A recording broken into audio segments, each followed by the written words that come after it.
Más de 15 años. Esa es la vida que lleva resonando en nuestro oído una frase. Nada es verdad, todo está permitido. La hemos visto, la hemos oído, la hemos repetido, pero ¿alguna vez de verdad la hemos vivido? ¿Hemos sentido el vértigo real al borde del abismo? ¿El frío mortal del acero antes de un golpe? ¿El silencio absoluto justo antes de nuestro salto de fe? Ubisoft nos prometió eso con Assassin's Creed Nexus VR, y luego soltaron la bomba. Estaban decepcionados con las ventas. El juego que debía ser el santo grial para los fans no había cumplido las expectativas económicas. Y antes de analizar el juego en sí, me gustaría hablar un poco sobre esto. La noticia me pilló por sorpresa, y a la vez me pareció hasta lógica. No me malinterpretéis, el juego no es que sea malo. El problema es que encerraron una experiencia tan brutal, tan única, en una jaula dorada, una única plataforma. Si me apuráis, por ese lado, hasta me alegro un poco. Aquí voy a ser polémico, estoy en contra de lo exclusivo, y en VR, con un público ya de por sí nicho, es casi un suicidio. Entiendo la jugada, las plataformas necesitan vender hardware, y Meta parece empeñada en devorar a la competencia, ¿verdad? Quiere que vivamos en su ecosistema de free to play, comprando skins y gritando a chavales de 10 años, pero ¿ese es el camino para los grandes juegos? Por eso lanzo una propuesta, casi un pacto de caballeros. Exclusividades sí, pero con fecha de caducidad. Si Meta, o quien sea, subvenciona un juego como este, perfecto, y que tenga un año o dos de exclusividad. Pero pasado ese tiempo, que el juego pueda volar libre, y que pueda llegar a otras plataformas si los devs ven la oportunidad. Y esto va para todos, Sony, Meta, Steam.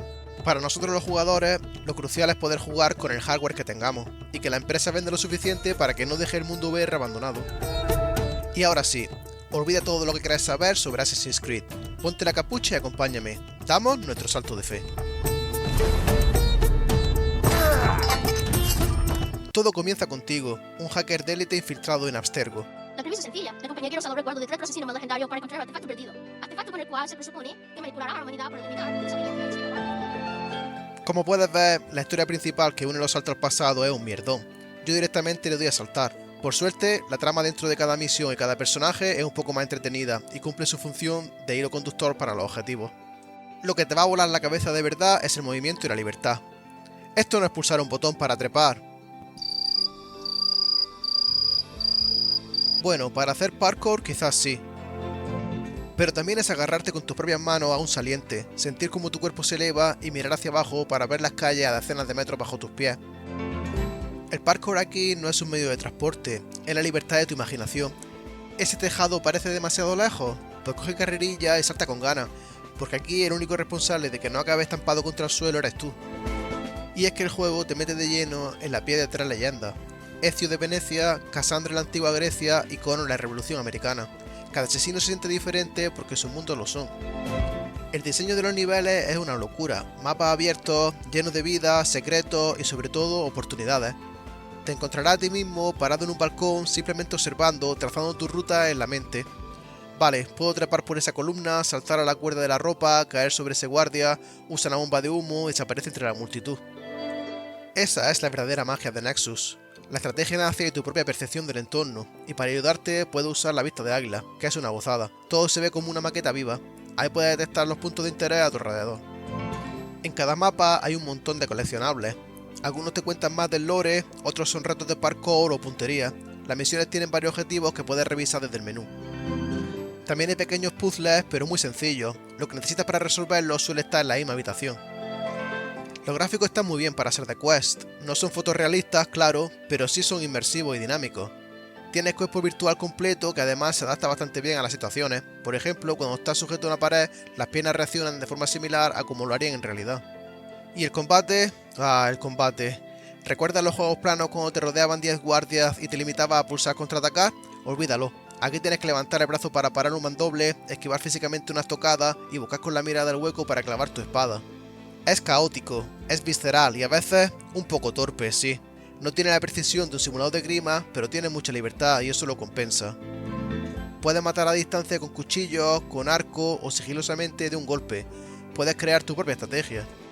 Y yo, que crecí con los juegos de sigilo old school, tipo Tenchu, sigo ese modo superandi. Ser ese asesino que hace su trabajo sin montar un circo.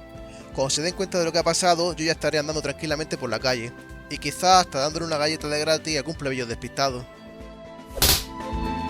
La música y el sonido también me gustan bastante. Lo que me gusta un poco menos es el doblaje, al menos en inglés. Algunos personajes tienen acentos bastante forzados y hay NPCs que parecen robots esperando su turno. What are we to do with these tiny knives? They're scarcely fit for slicing a salami. El juego, como puedes imaginar, pone tu Quest 3 al límite y más caliente que el palo de un churrero. A veces se caen los FPS y puede tardar en cargar zonas. Ubisoft también se flipó con algunas mecánicas de movimiento que funcionan regular. La idea es buena, pero la implementación es penosa. En el tutorial de saltos verticales me pegué 20 minutos atascado. 20. Un movimiento tan sencillo que otro juego sale solo, aquí es una odisea.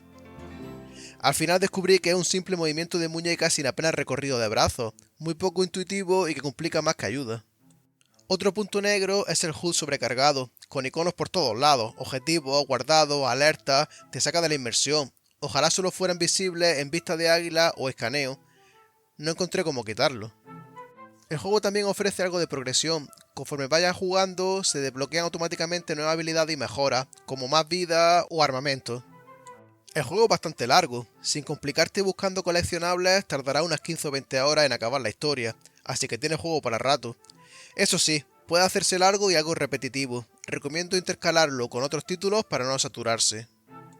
En conclusión, Assassin's Creed Nexus VR es un título imprescindible para Quest, porque realmente ofrece momentos que solo la VR puede dar. Sentir que te escondes tras una esquina para apuñalar a un guardia o simplemente trepar a un campanario con tus propias manos son cosas que no vas a experimentar en ninguna pantalla plana. No es perfecto, pero es valiente, es inmersivo y sobre todo es una fantasía hecha realidad. Y después de todo esto, la pregunta es, ¿creéis que Ubisoft se equivocó haciéndolo exclusivo para MetaQuest? ¿Lo habría petado en PSVR 2 o PC? Yo lo tengo claro, si hubieran dejado a más jugadores sincronizar la vista desde sus torres, otro gallo cantaría. Si os moló, dejad un like, suscribíos y comentad si ya lo jugasteis o si vais allá por él. Nos vemos en el próximo vídeo.